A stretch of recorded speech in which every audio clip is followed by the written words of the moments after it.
Ce matin, je suis très heureux de commencer cette nouvelle série que j'ai introduite ce matin. Pasteur Gilles va continuer dimanche prochain et puis Pasteur Serge aussi dans les prochaines semaines. Et je vais conclure une série de peut-être 4 à 6 messages environ sur la croissance. Et non, ce n'est pas une erreur de frappe, c'est un jeu de mots parce que cette réalité de la croissance, c'est le sens de la croix. La croissance, autant que je vais aborder les deux sens de la croissance dans une église et dans nos vies. La croissance numérique dans l'église, des âmes qui s'ajoutent, qui sont sauvées, c'est le sens de la croix. Jésus est venu mourir sur une croix pour eux. Et le sens aussi de la croissance spirituelle, où ce qu'on est appelé à grandir, à ne pas rester les mêmes. Et ça aussi, Christ est mort sur la croix pour nous permettre d'être libérés, délivrés, de pouvoir avoir une nouvelle identité, une nouvelle destinée et marcher sur cette terre en nouveauté de vie avec des changements, de transformation dans nos vies. Il nous a donné cette puissance également. Et juste, je pense, le dimanche passé, que le dimanche fusion, cette série sur la croissance a réellement à sa place. Encore de nouvelles personnes qui étaient là dimanche passé, des gens de nouvelles personnes qui ont pris des décisions pour le Seigneur Jésus. Il y a une dame qui est venue me voir, une sœur qui est venue me dire, mon ami que j'avais apporté, vraiment, elle a réellement donné sa vie au Seigneur. Et puis, je venais juste venir te le témoigner. C'est une des personnes, je sais que il y en a d'autres à l'espace bienvenu, 6 personnes qui ont été données leurs coordonnées, qui voulaient cheminer dans leur foi. Le Seigneur fait de belles choses. Et je veux vous féliciter d'ailleurs d'inviter des gens, d'oser inviter avec ce message du Seigneur, message d'amour qui touche les cœurs et qui transforme. Une dame qui vient me voir en pleurs, qui est touchée. Merci, pasteur, pour le message. Mais en réalité, elle était touchée par l'amour de Dieu. Elle était touchée par l'œuvre qui avait pris place. C'est vraiment... Merci Seigneur pour l'œuvre qu'il fait. Et ce matin, j'introduis ce message et je vais vous présenter dans quelques instants également notre plan de croissance pour pouvoir permettre en 2015 que Dieu continue d'ajouter des âmes. Dans Colossiens chapitre 2, verset 13, ça nous dit « Vous qui étiez morts par vos offenses et par l'incirconcision de votre chair, il vous a rendus à la vie avec lui, en nous faisant grâce pour toutes nos offenses. » Est-ce que vous vous rappelez que Dieu nous a fait grâce pour toutes nos offenses, tous nos péchés, tous nos manquements, nos faiblesses? Il a effacé l'acte dont les ordonnances nous condamnaient et qui subsistait contre nous, et il l'a éliminé en le clouant à la croix. Ça, c'est puissant, parce qu'il y avait le document de la loi, les 10 commandements, par exemple, qui est un résumé. Et que juste avec les 10 commandements, il y en a plusieurs parmi les 10, probablement, que si on est assez honnête, on peut dire... Il me condamnait. Il me disait que j'avais menti, j'avais volé, j'avais convoité. Et peut-être d'autres ont fait encore des choses plus graves. Mais le point, peu importe que ce soit 1 sur 10 ou 10 sur 10, il y avait un acte de loi qui nous condamnait à la mort. Qui nous disait, tu es coupable. Tu as une dette envers Dieu. Et qu'est-ce que Dieu a fait avec ça? Au lieu de nous faire subir le châtiment, il a éliminé cet acte de loi qui nous disait qu'on était coupable et condamnable en le clouant à la croix. C'est Christ qui l'a pris sur nous. Alors, je vous apporte ça ce matin pour comprendre que la plupart d'entre vous, vous avez reçu le privilège que cet acte qui vous condamnait de toutes vos offenses a été cloué à la croix parce que vous l'avez reconnu. Votre foi vous a fait entrer dans ce que Jésus a fait à la croix. Mais si vous êtes comme moi, vous espérez que plusieurs d'autres dans cette ville, cette région, vivent ce que vous avez vécu. Et c'est pour ça la notion de la croissance et combien je ne me gênerai pas de parler de nombre parce que je veux, comme vous, que le plus de gens possible reçoivent la grâce, le pardon de leurs offenses, de leurs péchés. Hein? Parce que tout ça, c'est contre Dieu, mais Dieu a réglé le problème, mais il faut qu'il sache ça. Réellement, il faut qu'il reçoive ce pardon-là. Donc, c'est pour cela que Christ a été cloué à la croix. C'est pour ça que la croissance, c'est le sens de la croix. Vous me suivez ce matin? Un peu plus loin dans la lecture, au verset 18, ça nous dit que personne, sous une apparence d'humilité par un culte des anges, ne vous ravisse à son gré le prix de la course. Tandis qu'il s'abandonne à ses visions, il est enflé d'un vain orgueil par ses pensées charnelles, sans s'attacher au chef, dont tout le corps, assisté et solidement assemblé par des jointures et des liens, tire l'accroissement que Dieu donne. Autrement dit, dans ce court passage que je viens de vous donner, ça nous parle que Christ a été cloué à la croix et qu'à la croix, l'acte qui nous condamnait a été cloué avec lui, donc nous permettant d'être libérés de ce qui nous condamnait et qu'aux yeux de Dieu, nous soyons rendus complètement justes. Et donc, on veut réellement qu'il y ait une croissance de cette Église, c'est-à-dire des gens qui reçoivent cette puissance qui s'est manifestée à la croix et le pardon de leurs offenses. Et un peu plus loin, ça nous parle que celui qui a été crucifié à la croix, Jésus-Christ, est devenu le chef, la tête de l'Église. Et nous, le corps, est dirigé par la tête. Et c'est la tête qui nous permet d'avoir toute sa vie, sa puissance, sa direction, son instruction pour qu'il y ait une croissance dans nos vies. Donc, réellement, mon cœur et le cœur de chaque prédicateur qui va apporter la parole, c'est vraiment l'idée que ne rendons pas vain ce que Christ a fait à la croix, qu'il puisse vraiment faire en sorte qu'en nous, il y ait cette reconnaissance et cette réalisation et cette puissance pour le témoignage, pour que d'autres reçoivent et que nous, individuellement et en Église, on puisse grandir et être rendu davantage à l'image de Christ et prendre une croissance spirituelle. Amen. Donc, on parle dans ce passage-là de croissance spirituelle. Et dans cette série de messages, on va voir les deux. Et on va parler de quantité, on va parler de qualité parce que les deux importent aux yeux de Dieu. Avez-vous déjà réalisé que dans la Bible, il y a un livre qui s'appelle Nombre? Pourquoi vous pensez? Parce que chaque peuple, chaque individu, chaque gens qui sont mentionnés là étaient comptés, étaient importants. Et quand il en manquait un, il le savait. Lorsque... si nous sommes 225 ce matin, par exemple, et que le dimanche prochain, on est à 220, bien, les 5 personnes, Dieu sait exactement c'est qui n'est pas là. Est-ce que c'est un enfant, c'est un jeune, c'est une personne seule, est-ce que c'est un couple, c'est une famille? Dieu sait exactement c'est qui n'est pas là. Pourquoi? Parce que le nombre, ça lui importe. Parce que ceux qui ne sont pas là, est-ce qu'ils sont en train de faire des mauvais choix? Ou est-ce qu'ils sont malades? Est-ce qu'ils souffrent en ce moment? Qu'est-ce qu'ils vivent? Et dans une ville de plusieurs milliers d'habitants, encore là, tous ces gens-là, et Dieu voit, wow, il y a besoin que mon Église grandisse. Donc, c'est réellement ce cœur, cette pensée, avec ce cœur qu'on va parler de quantité et de qualité, parce que les deux importent aux yeux de Dieu. Vous avez sûrement déjà entendu et lu et réalisé Acte 2, versets 38-39. Donc, il y a la Pentecôte, le Saint-Esprit se déverse, Pierre leur dit, repentez-vous. Et que chacun de vous soit baptisé au nom de Jésus-Christ à cause du pardon de vos péchés, et vous recevrez le don du Saint-Esprit. Car la promesse est pour vous, pour vos enfants et pour tous ceux qui sont au loin, en aussi grand nombre que le Seigneur, notre Dieu, les appellera jusqu'à Granby dans la région, parce que Dieu appelle Granby et la région. Amen. Donc vraiment, cette idée-là, ce message est là, et la promesse est là pour nous, mais elle ne s'arrête pas à nous. Heureusement, elle est là pour nos enfants aussi. Combien qui veulent voir leurs enfants au Seigneur? Je suis béni de voir, il y a des gens qui ont leurs enfants avec eux ce matin. Et ça me bénit, mais combien d'entre nous, on sait, non, je sais tel enfant, il n'est pas à l'église ce matin. Puis je veux le voir. Mais dans cette série-là, on va prier ensemble pour ça. Acte 2, verset 46-47, un peu plus loin. Ils étaient chaque jour tous ensemble assidus au temple. Ils rompaient le pain dans les maisons, prenaient leur nourriture avec joie et simplicité de cœur, louant Dieu et trouvant grâce auprès de tout le peuple. Et le Seigneur ajoutait chaque jour à l'Église ceux qui étaient sauvés. Vous savez, on est dans une culture différente. On ne se réunit pas à chaque jour à l'Église comme eux le faisaient au temple dans leur période. Donc, mais est-ce qu'on peut s'accorder pour dire, Seigneur, OK, dans le monde, à chaque jour, il y a des âmes qui sont sauvées, qui sont ajoutées à l'Église avec un grand E. Mais est-ce qu'on peut dire, Seigneur, moi, je veux vivre et voir qu'à chaque semaine, il y a des gens qui s'ajoutent à l'Église. Chaque fois qu'on se rencontre, on voit des nouvelles personnes qui s'ajoutent. Ça s'est passé là. Il n'y a aucune raison que ça ne se passe pas ici. Et on voit régulièrement, si on regarde juste à la dernière année, ça a été bénissant de voir des nouvelles personnes presque à chaque dimanche.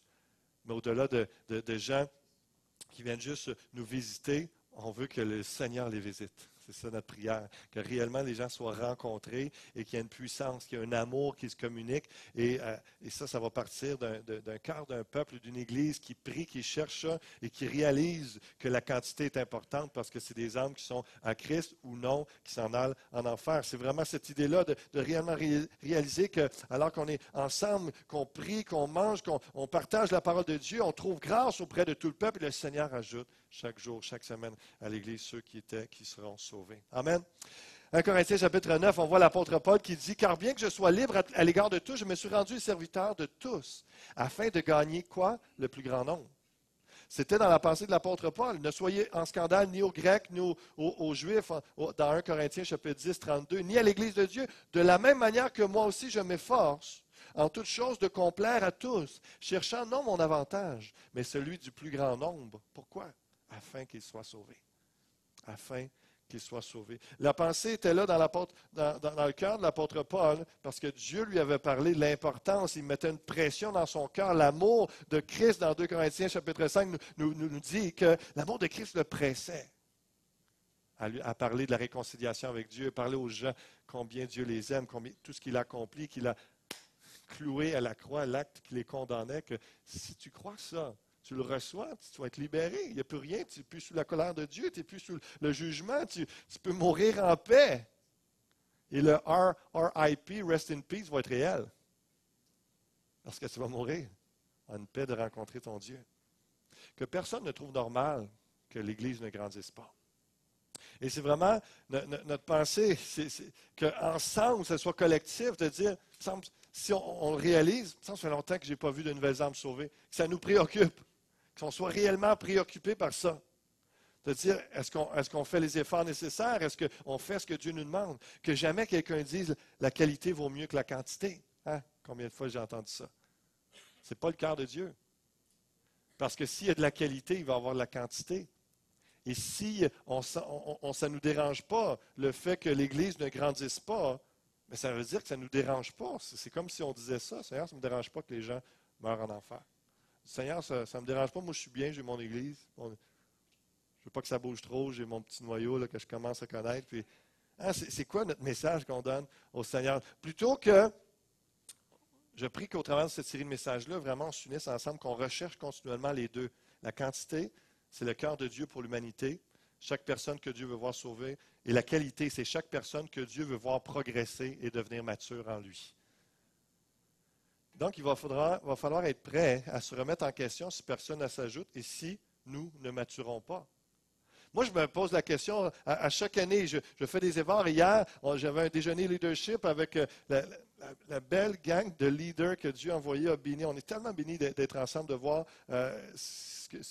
d'être ensemble, de voir ce que Dieu fait, de voir qui Dieu a placé dans l'Église. Et je les encourageais à dire qu'est-ce que vous avez pris comme décision, qu'est-ce que vous allez faire pour progresser cette année. Dans quel domaine vous savez que vous avez plus une faiblesse et dans quoi vous allez progresser, croître spirituellement, psychologiquement, dans n'importe quel aspect, de se développer, d'avancer, d'aller de l'avant. Et donc, dans cet automne, par exemple, nous devrons regarder, voir d'une façon personnelle, individuelle, mais surtout en Église aussi, de dire, est-ce qu'on est au même point qu'au début de l'année? Est-ce qu'on a avancé? Si on a avancé, on va se réjouir, on va rendre gloire à Dieu, on va célébrer, c'est bon de le remarquer. Mais si le constat, c'est on lutte avec des choses, on est encore au même point, il va falloir avoir le sérieux et l'humilité de se présenter devant le Seigneur et de réfléchir, de brainstormer, de vraiment chercher la face de Dieu et de savoir, maintenant, on ne va pas se décourager, on va continuer, mais qu'est-ce qu'on va faire différent pour essayer de mieux atteindre notre mission? Vous êtes là ce matin? Je sais, vous m'écoutez, vous me regardez. À l'automne, on va faire réellement s'évaluer et voir, est-ce que j'ai grandi spirituellement? Est-ce que mon ministère, il y a une croissance, il y a quelque chose qui s'est amélioré, qui s'est développé? On voit qu'on porte plus de fruits. Donc, ce sont des questions réelles à se poser parce que nous sommes des intendants devant le Seigneur. Dieu nous confie des choses et il va nous demander des comptes. Donc, vraiment, c'est mon cœur ce matin de vous partager ces choses. Et on croit réellement qu'on est dirigé par Dieu. Honnêtement, on peut dire à tous les leaders que ça va très bien jusqu'ici. On croit que les décisions qu'on prend depuis un an sont les bonnes et que ça va continuer de bien aller. On travaille pour cela. Mais si ça n'avance plus un jour, il va falloir se poser la question. Il va falloir s'ouvrir à autre chose et regarder qu'est-ce qu'on fait. Ce matin, j'aimerais prendre quelques minutes avant de continuer dans la parole de Dieu, notre plan de croissance 2015. Comme on a parlé depuis quelques semaines, quelques mois, plusieurs le constatent, il y a plusieurs dimanches qu'on cherche les places libres. Des fois, c'est le stationnement. Il y a en bas aussi, il y a une préoccupation avec les enfants. Et financièrement, on réalise que on n'est pas prêt d'aller acheter une bâtisse qui nous prendrait près de 2 millions ou plus pour pouvoir acheter, pouvoir agrandir. Donc, la solution, après plusieurs mois de recherche de Dieu et de réflexion, c'est vraiment l'idée de passer cette année à 2 réunions. Et notre plan de croissance, c'est le passage à 2 réunions et c'est un processus de formation de disciples. Donc, vraiment, l'idée, c'est que d'une façon pour la croissance numérique, c'est-à-dire que le dimanche matin, 2 réunions identiques qui vont se succéder. Et l'autre chose qui va venir après la série sur la croissance, c'est maintenant qu'il y a des gens qui s'ajoutent, qu'est-ce qu'on fait avec eux? Est-ce qu'on veut juste les gens qui s'ajoutent? Non. On veut faire de ces gens-là des gens qui suivent le Seigneur de tout leur cœur, qui grandissent, qui sont entourés, qui sont rencontrés dans leurs besoins, qui sont aidés dans leur famille, dans leur foyer, qui avancent également, qui a une croissance dans leur vie, qui deviennent de réels, des élèves, des disciples de Jésus-Christ, des gens qui le suivent entièrement, qui leur soient obéissants. Donc, notre plan de croissance, c'est réellement ça. Passage à 2 réunions et le processus de formation disciple, on est en train de réfléchir et à travailler là-dessus pour vraiment que chacun puisse être encadré pour progresser. Donc, je vous parle de croissance numérique et spirituelle et la bâtisse est déjà pleine. Donc, voici notre plan de croissance. L'idée d'une église, 2 réunions, en quelques points, en résumé, ce matin pour que vous compreniez. 2 réunions dimanche matin, on vise 2 heures, 9 heures et 11h15. Ça va nous permettre de doubler dans notre bâtisse actuelle avec des frais minimes.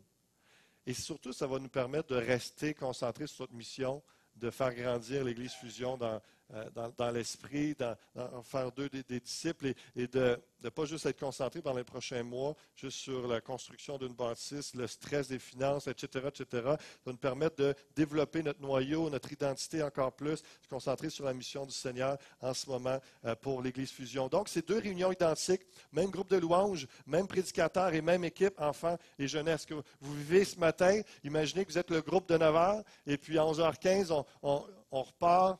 Il y a d'autres gens qui arrivent, deuxième groupe de l'Église, et puis louange, prédication. Donc vraiment, on garde l'unité, on garde la même saveur, on regarde si c'est vraiment l'Église Fusion, mais 2 réunions pour nous permettre d'accueillir les gens que Dieu envoie. On pense à une pause de 45 minutes entre les 2 réunions pour permettre un temps de fraternité, qu'il n'y ait pas de stress à quitter, etc. Pour la transition dans le stationnement également, la collation pour les bénévoles, avoir un endroit parce que les bénévoles vont devoir s'investir et d'être là. S'ils sont une fois par mois, ils vont continuer une fois par mois, mais 2 réunions. Donc, ça demande, mais on va prendre soin d'eux, on va pouvoir les nourrir, donner rafraîchissement, les aider à se préparer. Et imaginez, comme je disais à l'équipe hier, dimanche passé, on a eu un bon temps, c'était formidable, mais je suis sorti de la réunion, puis physiquement, j'étais vidé complètement, j'étais épuisé, et souvent, lorsqu'il y a l'intensité spirituelle, puis avec la prédication, il faut avoir prêché une fois dans sa vie pour comprendre comment ça tire du jus, de parler pendant 45 minutes en avant et d'essayer de garder un dynamisme. Et comprenez, moi-même, je pose des fois la question, hey, on va prendre une grâce de Dieu. Et c'est vraiment, et toutes les églises qui ont vécu ça, la grâce de Dieu était là et la condition physique a upgradé, puis tout ça, c'est fait. Donc, la réalité est là pour tout le monde. Mais on parle réellement qu'il y a toute une stratégie qui se développe. Pendant cette transition vers l'achat ou la construction d'une plus grande bâtisse, on croit que c'est une solution qui est la bonne, celle de Dieu, qui est temporaire, qui est une transition. Est-ce que ça va être quelques années? On ne sait pas. Le temps de se préparer à autre chose. Mais au moins, déjà pendant cette transition, il n'y a pas de souci d'espace, autant dans le sanctuaire, dans les classes pour les enfants ou dans le stationnement, et de permettre de vivre la croissance que Dieu amène. Oui, on parle d'un investissement, d'un sacrifice de la part des bénévoles, et c'est pour la gloire de Dieu. On est prêt de vraiment, ça va être la motivation de voir les progrès, de voir que ça avance, de voir les fruits et la croissance de l'Église. J'aimerais vous dire que ce projet d'une église, 2 réunions, c'est une décision qui a été mûrée en équipe et dans la prière depuis plusieurs mois. Le mois de septembre dernier, on a eu un temps de jeûne et prière et puis déjà on a commencé à brainstormer, à réfléchir là-dessus. Depuis ce temps-là, il y a plusieurs échanges entre les pasteurs, entre les responsables de ministère qui ont été faits. On a eu une soirée de discussion avec le CA, avec des suivis. On va continuer à faire des suivis, toujours s'adapter, se préparer comme il faut. Il y a des conseils continus que j'ai été chercher de 3 églises de l'ACF, l'Association chrétienne pour la francophonie. Ce sont des gens qui ont vécu le passage à 2 réunions avec succès. On parle de l'Église Nouvelle Vie, on parle de l'Église Le Portail, de l'Église Le Contact, et 3 églises que chacun m'en ont parlé avec enthousiasme. Même si c'est de l'énergie, de l'investissement, tous ceux qui m'en ont parlé, qui étaient au cœur de ce processus, de ce passage à 2 réunions, de le vivre, et après, ont tous dit que c'est des moteurs de croissance. Vraiment, ça donne, ça continue le momentum, ça en crée un même. C'est vraiment excitant de voir ce que Dieu fait. Beaucoup de travail, mais beaucoup de résultats, et c'est vraiment, ça va de l'avant. Donc, c'est encourageant. On a des gens qui l'ont vécu, qui sont sur le terrain, qui nous ont conseillés, qui sont là, disponibles. Et dans le jeûne et prière de 21 jours, dans le début d'année, vraiment senti le feu vert d'aller dans ce sens-là. Et de vous le présenter ce matin. Évidemment, tous ces gens-là ont été consultés, toute l'équipe pastorale et le leadership est prêt et derrière nous dans cela. Et je te bénis justement de voir les témoignages hier, de dire, on est conscient de ce que cela demande, mais on est avec toi, on y croit, puis on va se retrousser les manches, on va aller de l'avant. S'il y a 2 mythes que je veux juste tout de suite défaire ce matin, peut-être des gens vont dire des mythes à propos de 2 réunions. Ah, mais c'est un risque que ça crée 2 églises. C'est faux. À l'ACF, au Québec et aux États-Unis, c'est des choses, souvent c'est l'inconnu ou l'ignorance qui va nous faire penser, nous amener des inquiétudes, mais c'est parce qu'au Québec et aux États-Unis, ça fait des années que les gens, des églises de plusieurs milliers de personnes vivent, et même de centaines, vivent à quelques réunions dans une bâtisse, parce qu'il y a des endroits que c'est difficile d'avoir une bâtisse plus grande, donc ce sont des choix, des solutions que Dieu leur a inspirées également, et ça fonctionne bien. Et l'important, c'est que le leadership soit le même. L'important, c'est que la prédication soit le même. Lorsque c'est au tour de Pasteur Serge, c'est lui qui va prêcher 2 fois. Donc, c'est vraiment ça. Ça va être le même service, la même saveur, la même onction pour les 2 réunions. Et Dieu va agir. Donc, c'est vraiment, il n'y a pas de danger là-dessus. Et d'autres gens vont dire que ça va limiter l'esprit dans le temps, parce que là, il y a l'autre réunion qui s'en vient, etc. Encore une fois, si Dieu est capable d'agir en 3 heures, moi, je crois qu'il est capable d'agir en 1 heure et demie. Et des fois, j'ai eu des temps de 5 minutes, 15 minutes, et le Saint-Esprit agit. Donc, c'est faux de croire que c'est nous qui allons limiter le Seigneur, alors que c'est lui qui inspire, qui fait ça. On suit la nuée et Dieu intervient. Il est conscient de notre contexte, de notre culture, et Dieu va agir. Oui, on va pouvoir en profiter les dimanches soirs, comme cet après-midi, où il n'y a pas de stress de temps, où il n'y a pas d'enfants qui attendent, etc.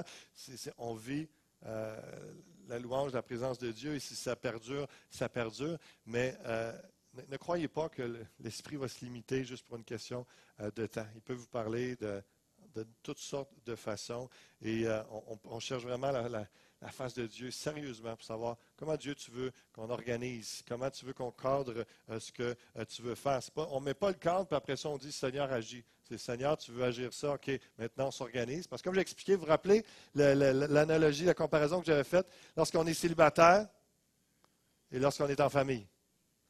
Hein, c'est beaucoup plus simple lorsqu'on est tout seul à prendre une décision quelconque, mais lorsqu'on est en famille comme en Église, où il y a plusieurs personnes, il faut s'organiser et suivre la nuée en pensant comment Dieu veut le faire et penser à tout ça. Il y a Pasteur Serge qui a donné cette idée et qu'on trouve intéressante, cette possibilité de louer le Mont-Sacré-Cœur quelques fois dans l'année pour voir ensemble la progression, de se retrouver avec une réunion, de voir, wow, on est rendu 300, wow, on est rendu 350, de voir qu'il y a une progression, d'entendre des témoignages de vies sauvées, des gens qui sont revenus au Seigneur, etc. Donc, ce sont des choses qu'on prévoit aussi, qu'on réfléchit en ce moment.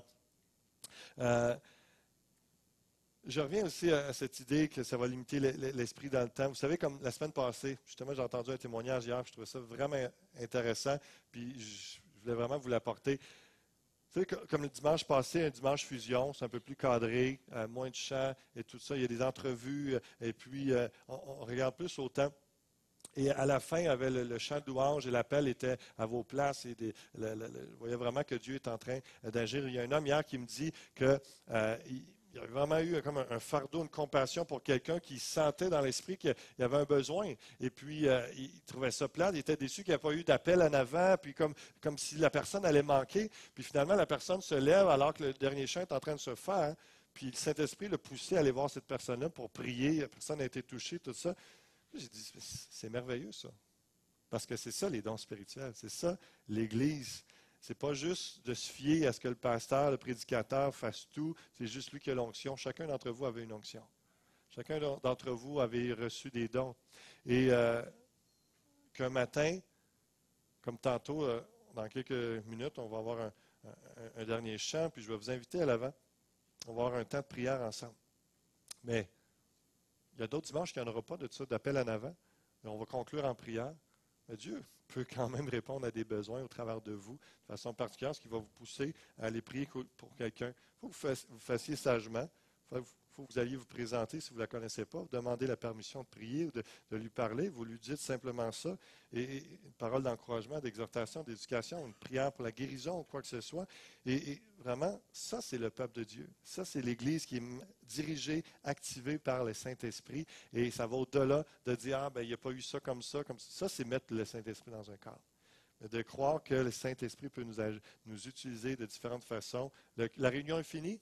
Le Saint-Esprit n'a pas fini d'agir. Vous êtes en train de prendre un café, puis vous êtes touché, ou vous êtes en train de parler avec quelqu'un, puis vous avez à cœur de prier pour la personne, de lui dire une parole que vous avez sur le cœur. Faites-le. Faites-le. Le Saint-Esprit n'est pas limité par le contexte extérieur. Amen.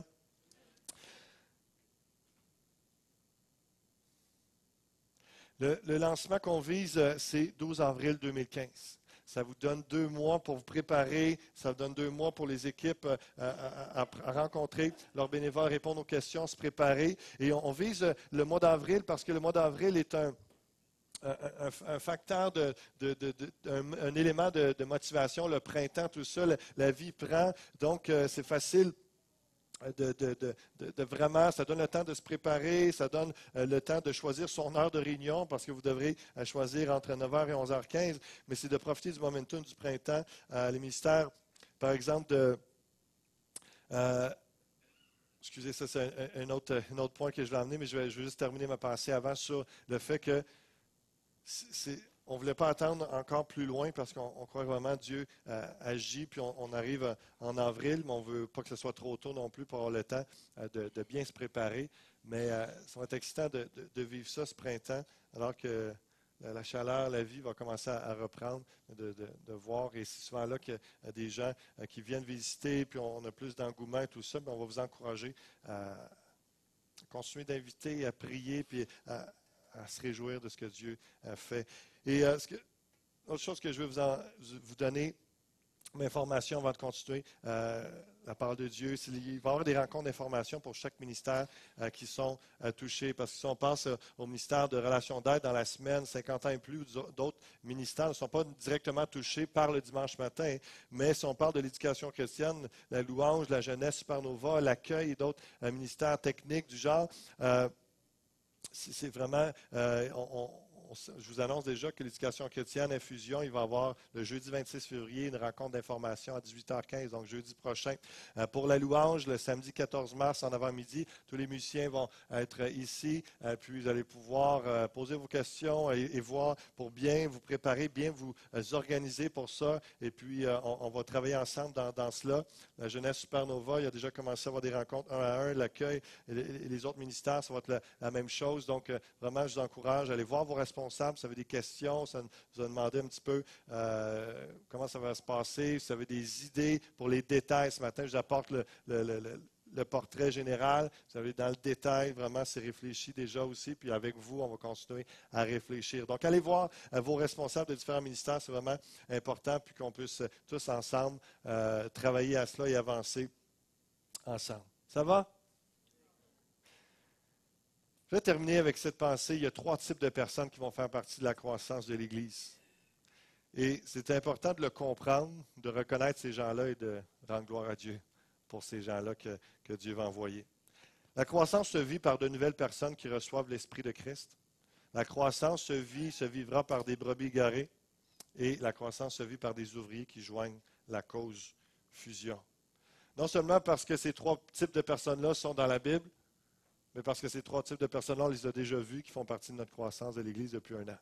Et je voulais juste vous sensibiliser à ça pour voir un peu, comprendre la croissance va prendre place de quelle façon. Donc, on parle de nouvelles personnes. Dans Jean chapitre 10, ça nous dit au verset 14, « Je suis le bon berger. Je connais mes brebis et elles me connaissent. » Je reviens juste un instant. Tapez donc le coude de quelqu'un là, à gauche ou à droite, puis lui dites à quelle heure tu vas venir, toi, à 9h ou à 11h15?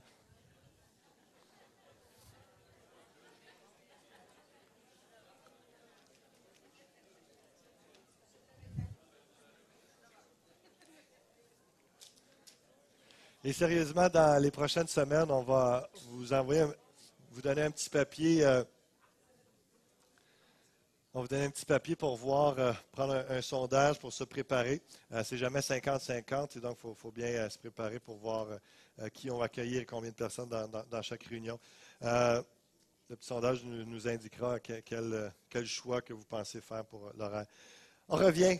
Quel type de personnes? Il y a des nouvelles personnes que Dieu va envoyer. Il en a envoyé dimanche passé. Il a envoyé ce matin. Il le fait régulièrement. Jean chapitre 10 nous dit, c'est Jésus qui parle.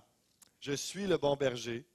Jésus dit, je connais mes brebis, elles me connaissent. Comme le Père me connaît et comme je connais le Père, et je donne ma vie pour mes brebis, j'ai encore d'autres brebis qui ne sont pas de cette bergerie. Celles-là, il faut que je les amène.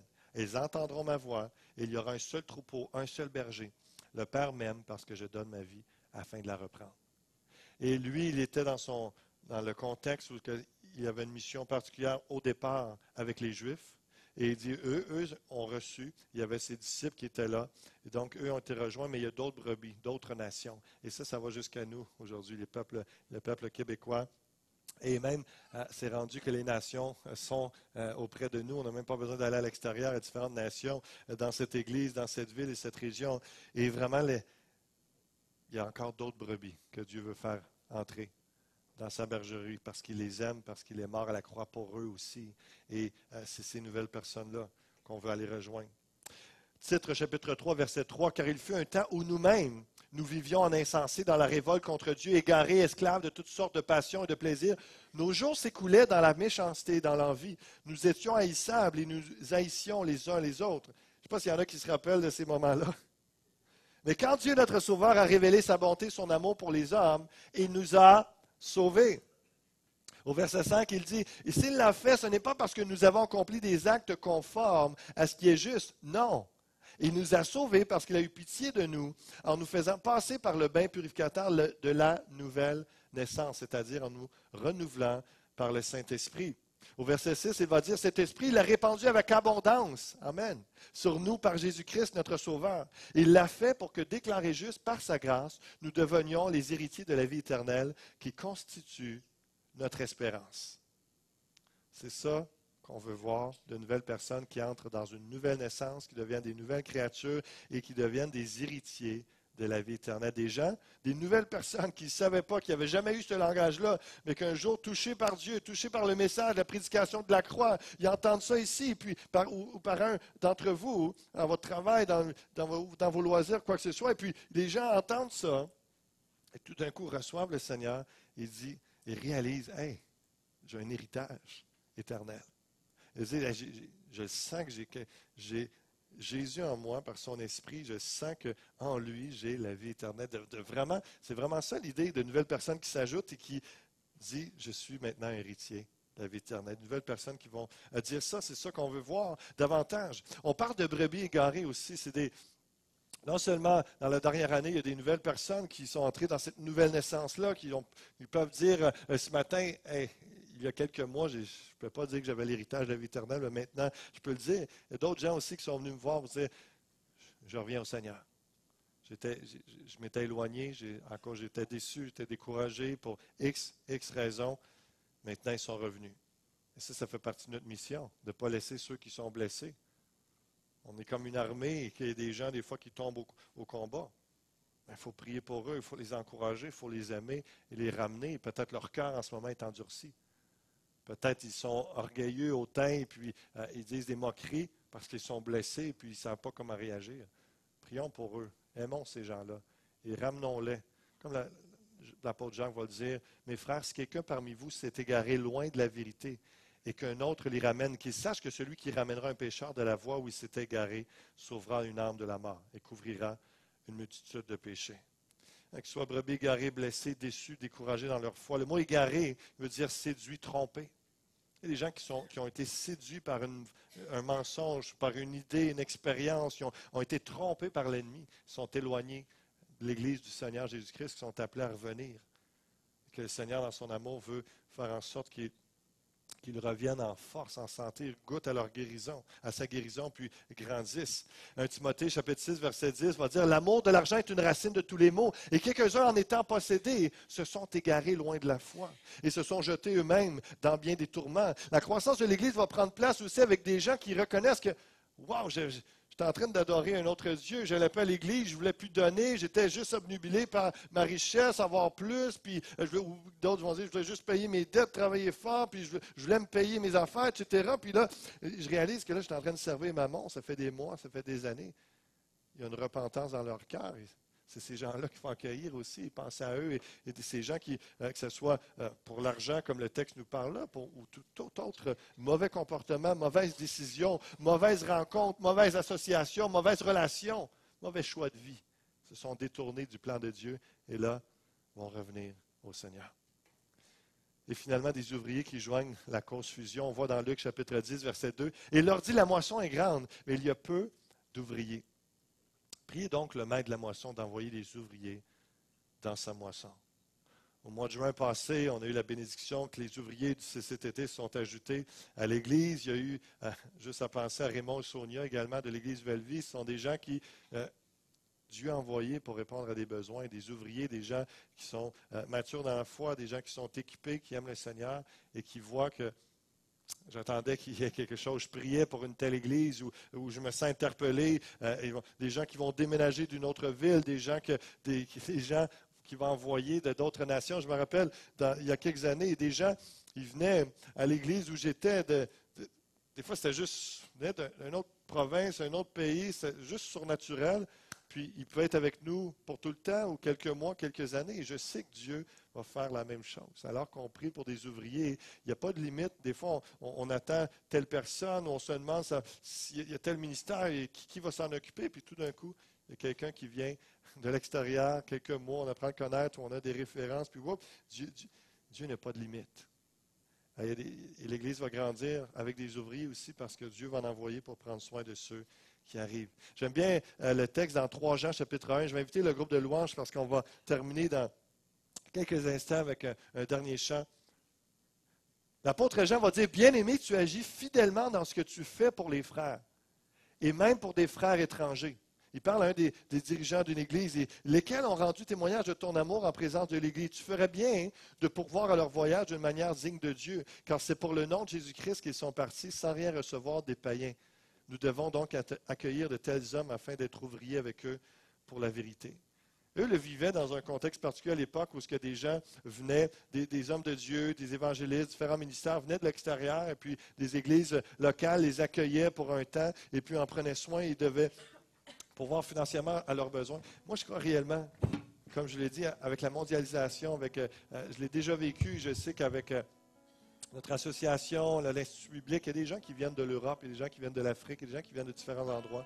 Et Dieu va les envoyer. Certains, ça va être quelques années. D'autres, ça va être pour toujours. D'autres, ça va être pour un plus court laps de temps. Mais Dieu va envoyer des ouvriers. L'Église va grandir avec eux et par eux. Et ce sera des bénédictions. Nous devrons ouvrir nos cœurs à ces genres de personnes-là. Et j'aimerais juste qu'on termine ce matin. Et peut-être il y a un de ces 3 points-là qui peut dire, moi, Seigneur, je viens quand je suis une de ces nouvelles personnes que le pasteur parlait, puis je veux que tu fortifies ma foi, je veux que tu me guides, je veux te dire merci. Et je vais vous inviter dans quelques secondes à vous avancer à l'avant, qu'on prenne un temps avec ce chant-là, et on va prier, on va prendre un temps de prière. Que ce soit symbolique ce matin, dans cette série sur la croissance, Seigneur, je veux vraiment entrer et voir l'Église grandir numériquement, spirituellement, comme l'Église des Actes, comme tu nous demandes, comme c'est ta mission, notre mission que tu nous donnes dans Matthieu 28, d'aller de faire de toutes les nations des disciples. D'autres vont dire, moi je viens, Seigneur, devant toi ce matin pour prier pour un de ces types de personnes. Je viens prier pour cette brebis égarée. Je viens de prier pour mon fils qui s'est retiré, qui s'est éloigné, pour ma fille qui est en rébellion en ce moment. Je viens de prier pour mon frère. Je viens de prier pour un de mes anciens collègues qui te servait tellement chaudement et qu'aujourd'hui est rendu complètement ciel refroidi. Je viens de prier pour lui ou pour elle ce matin. Et d'autres personnes ce matin qui vont juste dire, moi je viens Seigneur en avant, je viens devant toi pour que tu me fasses croître. Cette série sur la croissance et le sens de la croix. Seigneur, tu as tellement payé un cher prix pour moi. Je ne veux pas stagner dans ma vie spirituelle. Je veux grandir. Je veux devenir plus puissant, plus fort en toi. Je veux grandir. Fais-moi croître. Fais-moi croître spirituellement à l'image de Christ. Qu'on puisse prier que cette série de prédications dans les prochaines semaines a un impact puissant sur chacune de nos vies et sur l'élan, le mouvement de l'Esprit dans cette Église. Je vais vous inviter à vous lever. Et sans plus tarder, alors que Frédéric va nous conduire dans ce chant-là, j'aimerais qu'on prenne un temps de prière ensemble particulier, quelques minutes.